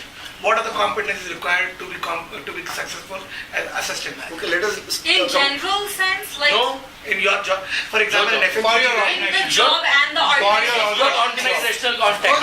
Yes, sir. What sir has said, exactly. In the limited to your role and responsibility you are in the particular organization. Absolutely. It cannot, you cannot have the same set of rules applied to a organization and then And why? See, two companies, like let's say two companies, okay? Let me assume a Facebook and LinkedIn. Okay, two companies in the same economy, agreed? Same kind of internet-based companies. But your situations are going to be different in those two. So my assessment, the methodology, the cases and everything should be different in both the companies. Why? From same level to same level. I'm moving, let's say, a non-people manager to a people manager role. Right? Basic skill sets are the same that you need, but my assessment methodology or assessment tools are going to be slightly different. Why? Because the same competencies in any other organization are going to be very different. The reason being, you behave depending on the culture of the organization. So the way I behave in India is very different from when you move me out to another country. If you take me to Singapore, I'll behave very differently. Like you just mentioned a few, just 15 minutes ago about competencies. I said that competency which were valid yesterday were not valid today and will not be valid tomorrow. So now should you be assessing on the competencies the person has or the adaptability to newer competencies? That's where my problem was. That what we are doing right now is we are assessing people on the existing competencies. See, if you look in corporate world, a majority of people who have moved to a people manager role, and I'm taking that example, are failures. Right? When you move somebody to a non-manager to a manager, majority of them fail. Why? Because when we move people or when we promote people, what do? We look at their past performance. We say, every year you have been getting a rating of 5. Okay, if your scale is 1 to 5. For last 3 years you have got a rating of 1 to 5. That means you can be promoted, so I make you a manager. Right? But the competencies that you need to succeed as a manager are very different from what you were doing as a non-manager. So what we have done is basis past performance, we have selected you and we have put you in a situation where you had no idea about what the situation would be. It may not be the right situation. Yes, and that's why an assessment center, we will look for their people management skills. If I move them to a people manager, would they be able to do it or not? And I'll give you another example on this. So one of the technology company that we run assessment centers for, right? They're all engineers from very good colleges. So one of the competencies that we are checking them on is people development, right? But the organization fails to realize that an organization is majorly a body shopping company. It's a very big company, but they're a body shopping company. So they pick people up and they send it to client sites. They send them to client sites. So they don't work as teams. Right? But I'm judging them on their people development skills. So even after working for 12 years, I haven't managed people, and you're bound to tell me I don't have people management skills. Right? In the BPO that I ran it for, they don't interact with clients. Right? The max that they've interacted with is a assistant director kind of a level in their own team, and that too very rarely. But one of the competencies that I've assessed them on is client relationship management. Right? I'm bound to tell them that you are a one on all of this. Right? And that's where my issue comes in. Leadership or any other assessment center is very situational. They may not be one in reality. They have not faced that situation. That's what I'm saying. If they face that situation, how will they react? That will decide whether they are 1 or 5. Therefore, when I give them a situation that if you're interacting with a client in your multi-role play, if I give them a situation that I am your client, right? I act as a very tough client. They don't know how to handle me, right? And therefore, as an assessor, I'll say you don't know, you don't display these behaviors, and therefore you are a 1. I can't give them a 0. That's fault of the training, not the person. Yes, that's what my point was. That we are not equipping people, but we're assessing them. Trying to judge them without giving them equipping them. tools. You're sending them to war without arms. Yes, that's why I'm saying this is a very, very powerful tool, right? But if the intent is right. No, but please understand, I'd like to add on to you, okay? So then the nation remains where it is. How would you keep on? There has to be a development plan. So first time the guy goes through it, he's grilled. But the second time the guy starts learning, that this is what, because once he has the report in hand and he realizes, you find multiple differences in people across them and developing their tools. By the time in the 2 or 3 years time, there are a lot of people who are developed. So the companies, when they spend money across on this side, they also, how would I know? For example, I don't have people management skills. Either my manager will tell me, if you have read my book, Black or White, India is a country of diplomats. We don't tell people across it. You may come from Forge, but rest of the people don't want to tell, how are you?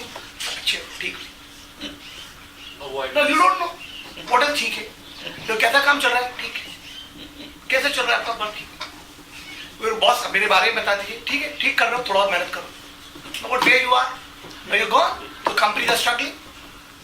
So what will company do? So the company let's have a neutral guy. So what is a neutral guy? But I think there is one concern they have, and I like to put down so that this is one thing for them to understand, because otherwise this is the person. Okay, I think they're on the other side. Yeah, on the other side. This is bad. It's okay. If this is the person, this is the person. First of all, you need to understand what does an assessment center do. This is important for you to understand. If one person in a day go through multiple work, which is for you to understand a scenario actually in the office, you have to go and reply back, for example, on mails. Then you have to go through a BEI. Then BEI will be interview. Okay. The same day you have to go through a group discussion. For example, same day you have to go through a game, and then people will be watching you. Same day you are going through for example, I would say interviews. Interviews. No, interviews done. Okay, I would say GD. But GD is also done. Case studies. Or I can also put. I can put even a case like here. For example, I'm just putting. Now imagine this guy. Now on 3 things, one person has looked. In 2 things, maybe second person has looked, or maybe 3 or 4 people. Or that's the way 1 or 2 or 3 people have looked at you. Now they don't meet in between. They meet directly in the evening. These 2 guys across them. What is your rating and what is my rating? And based on that, they have a discussion. Then what happens? These assessors which have come across, they have to fill up a form in which they have to write down why I'm giving 1, why I'm giving 2, why I'm giving 3, why I'm giving. So he has to give example there. Otherwise you can't rate. Otherwise, the report writing will never happen. So whatever is demonstrated. So the guys actually in the execution side are also writing it down. So this one is designing, one is execution, and then third is the report side. For you to understand, you are always asking me question. Our ACDC is never done for various clients in one day. No. It is done for one client, all the people which are there for the same designation. It cannot have, for example, multiple. That means, say example, you were taking one example of a Pepsi. A Pepsi assistant manager guy who has to be promoted to manager, so their team 10 guys will come on a day and they will be assessed. That's the way. So before being assessed, first question is, on what parameter you should assess. So Bainak is telling you further down the line. He's saying, for example, a manager guy need to have, for example, people development skills. Okay? Now this guy, which are assistant manager, is an IC role, individual contributor role. He has never done people management. So what will happen? He or she will fail, or he will not have an answers to give across it.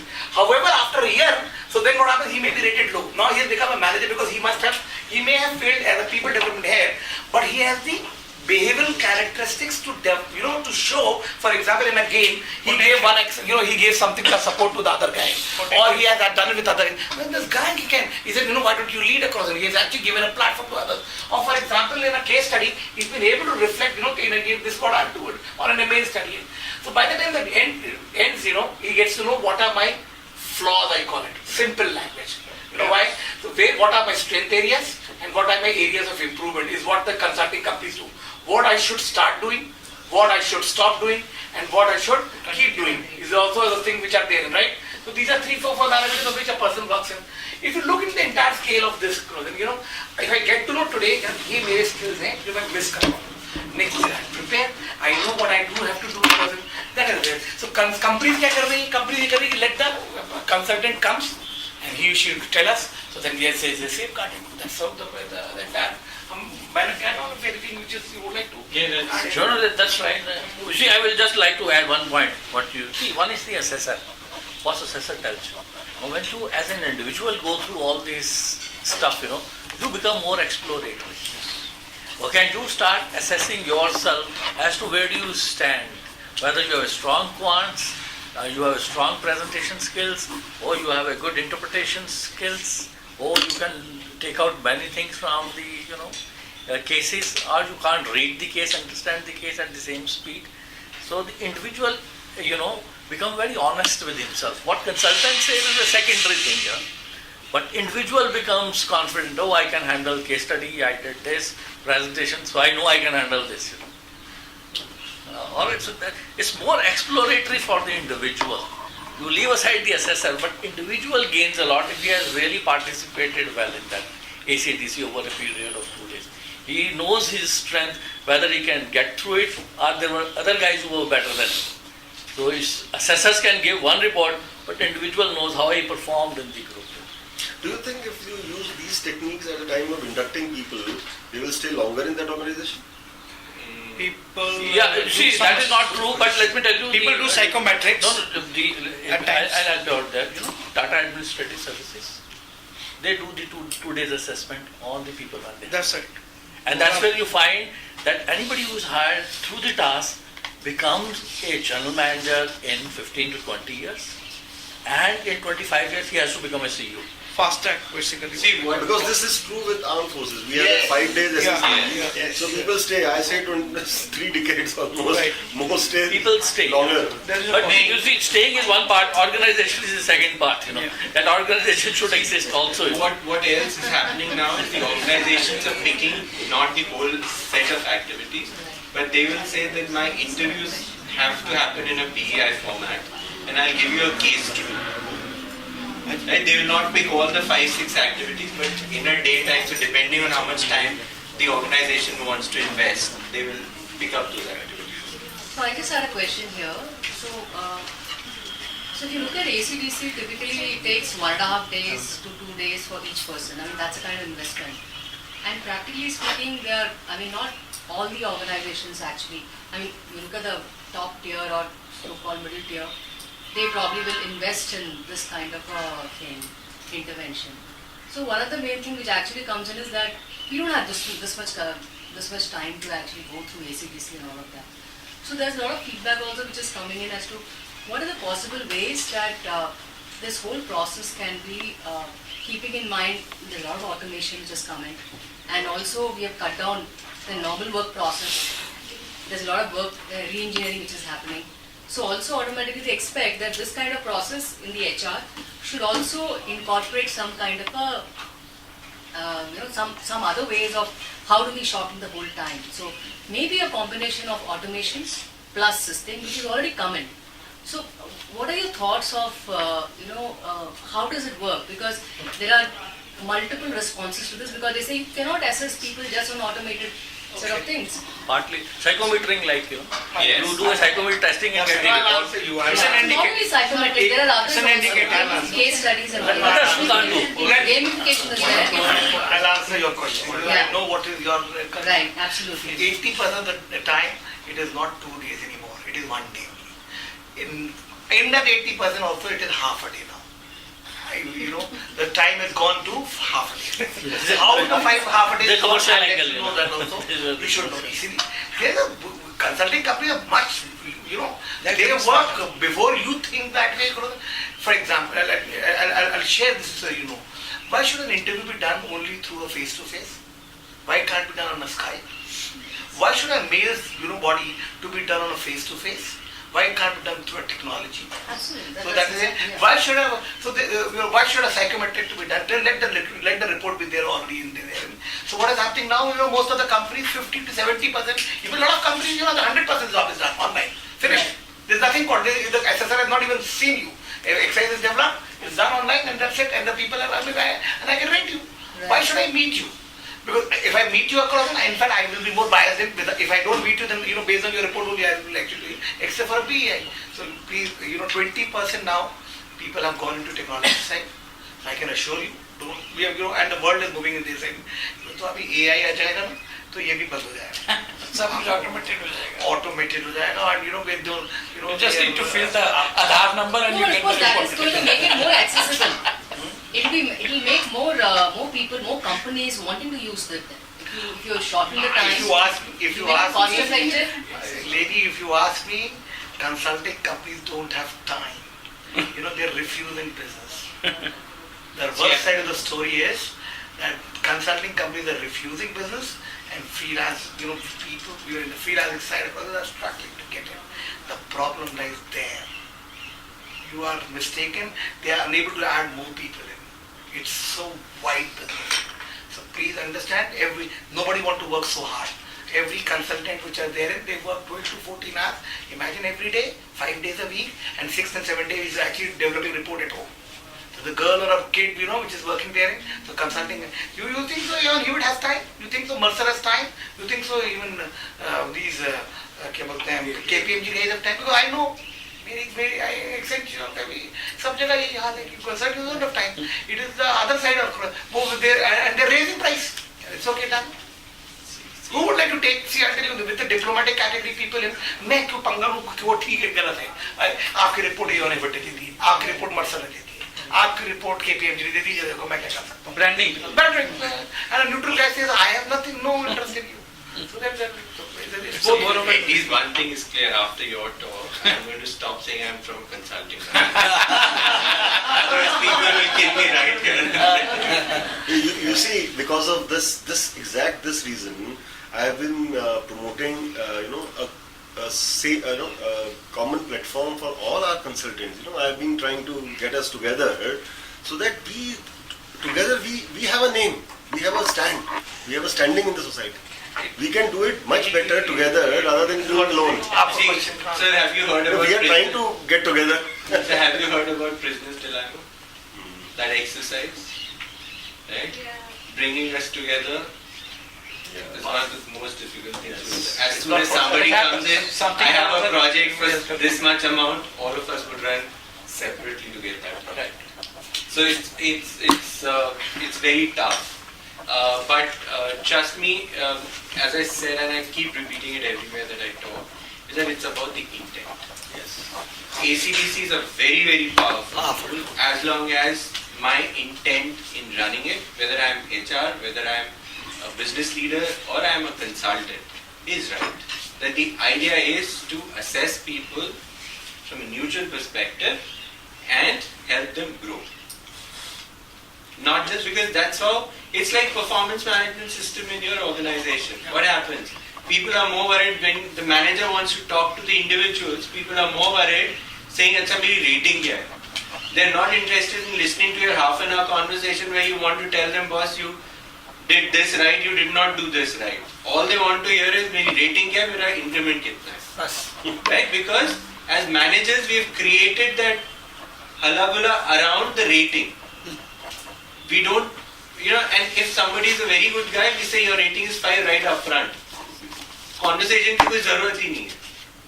और अगर 1 है, तो like we avoid, right? What we were discussing. We will have 2 hours conversation, but we'll still not give that guy a rating.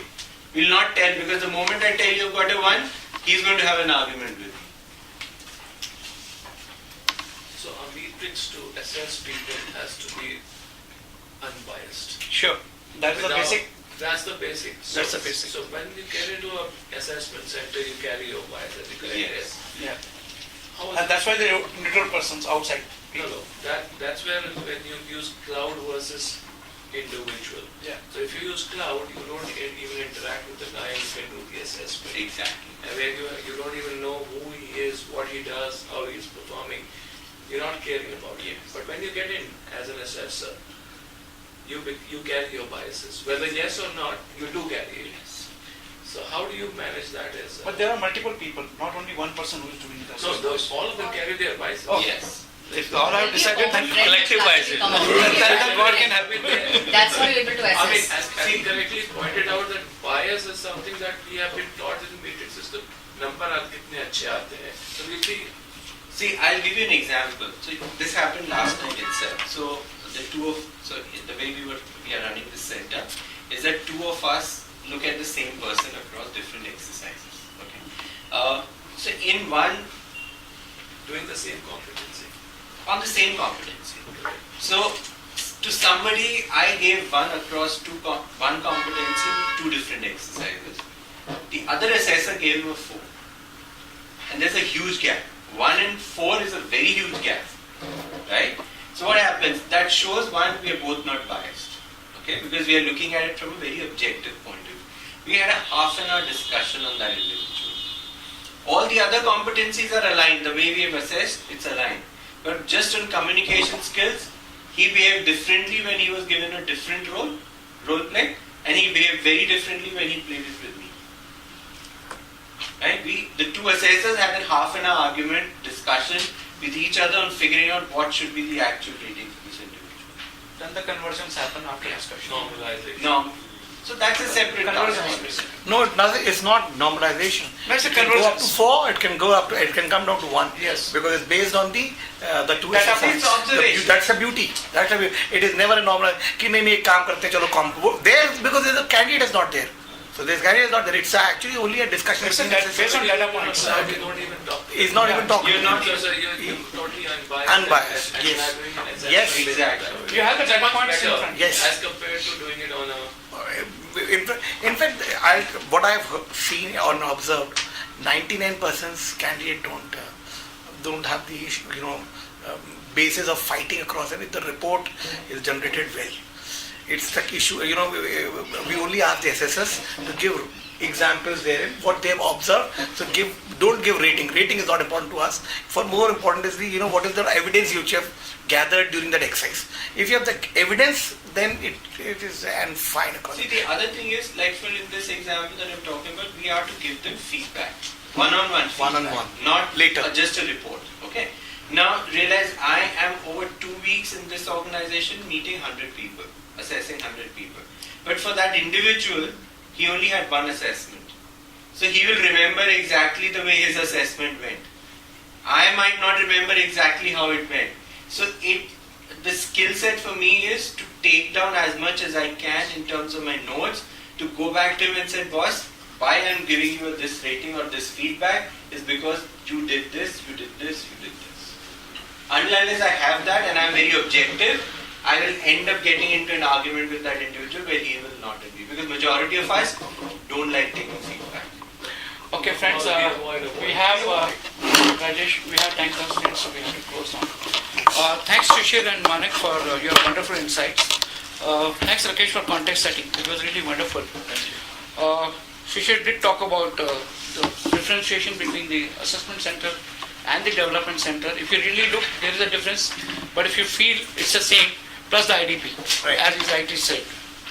And he did talk about the 3 parameters which is prime and more important. One is the design, and the second is the assessment execution, and the last, which is most important, is the report writing.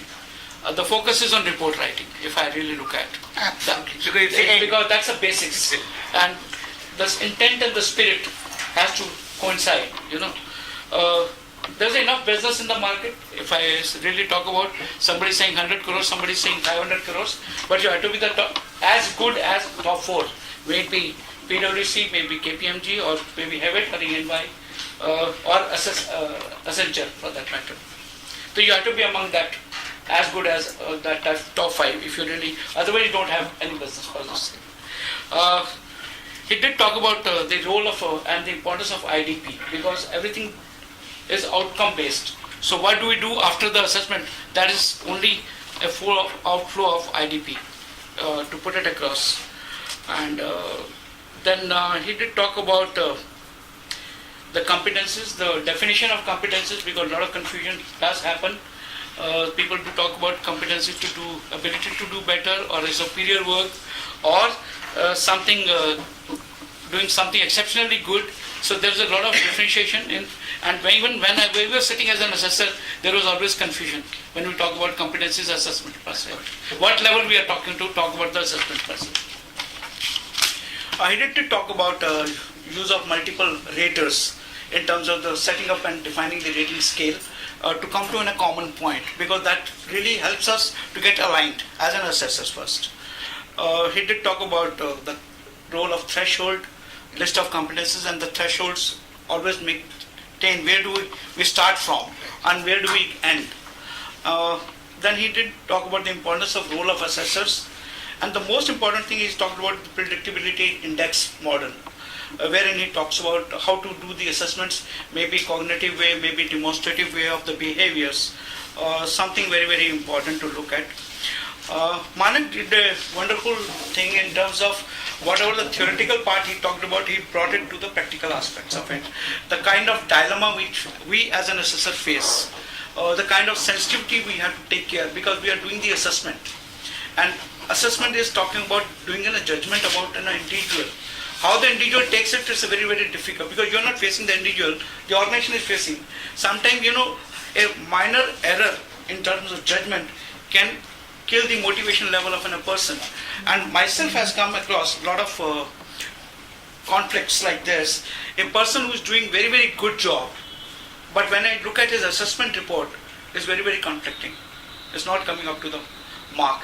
And the people, those who are assessment reports is very, very fantastically well, on the ground they were not performing. So we have come across those cases when we talked about putting the high potential people onto the project work while we are doing the assessments. But somewhere those exceptional cases we have to deal it. There could be some data points which we have to look at. As you said, the convergence is very important, and it could be either 4 or either could be 1, but it has to be at 1. It has to be 4 if it has to be 4, and if it is to be 1, it has to be 1. So that fighting has to be there till the last, because we are doing and dealing with the people, and people is something very, very emotional, having a heart, and we have to take care of them in every respect, because whatever we are talking about, assessment and development center is all a data points, a part of validation, not enough final judgment about the person. Individual can change from tomorrow. It all depends on the environment, the culture, the kind of situation the person is in. You put a person into A situation, but the moment he put you into B situation, his behavior automatically changes. As he rightly said, the person behaves differently in India, but once he lands in Singapore, he behaves totally different. So I can't say the person is the same or the person is different. It is the same person who is doing 2 different sets of behavior. And he did talk about the cautions which we have to take care as an assessor, and the outcome, the reports, how do we really generate the reports. Time limits are the important factor. We have to keep it in mind. We have to get the best within the time limits. We can't do extensions of time. We did talk about 1.5 day, 2 days, but I think it is concisely getting into half day kind of thing. But that's a news to me, because I have not come across a half day assessment so far, because what I have been doing is 1.5 day or to 2 days also. But half day is really something very important, and I think going forward, time is not far when you fill the Aadhaar number and you get your assessment report automatically. So I'm looking for that kind of automation in times to come. Thanks to Mr. Modi, who is focusing too much on digitalization. If that thing happens, because everything is, your behavior is all captured in social media. Your Facebook behavior, your LinkedIn behavior, your Twitter behavior, everything is getting linked. And if everything gets digitalized, time is not far off when you fill your Aadhaar card and you get your entire report in terms of how did you assess and do. Facebook is able to already know. That's what I'm saying. I'm coming to that. And towards the end, I would say one of the important factors which both Shishir and Manik has said, the logical conclusion of the ACDC is very, very important in terms of what should we start doing, what should we stop doing, and what we should continue to do. And one thing is sure, that we will continue to have this kind of sessions time and again from my side as an ICPI. Thank you very much. As a token of appreciation from our side, from ICPI, I would request Poonam to do the honor by giving a sapling to both Shishir and since branding is important, I would request Poonam to come over. The branding is important for me. So, Rakesh, थोड़ा सीधा कर दो उसको. Yeah, please. So nice. Thank you. My wife would be the happiest person today. Doesn't matter. Thank you. One more. Okay, breathe. One more. Thank you. Because these are important pictures, I would not like to take a chance. Okay. Thank you so much. Manav. One more.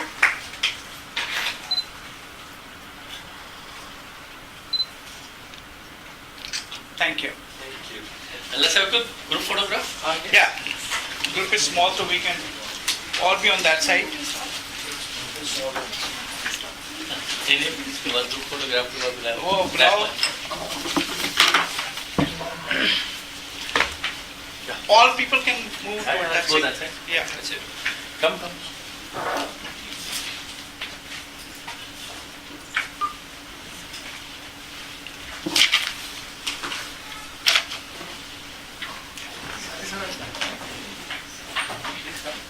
Ina? आजा बेटे.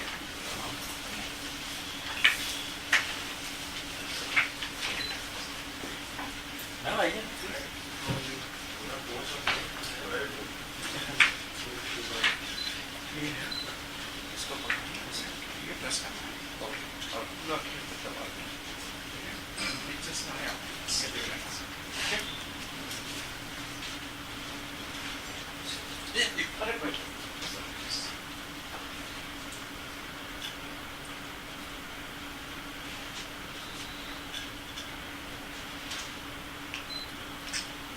एक और.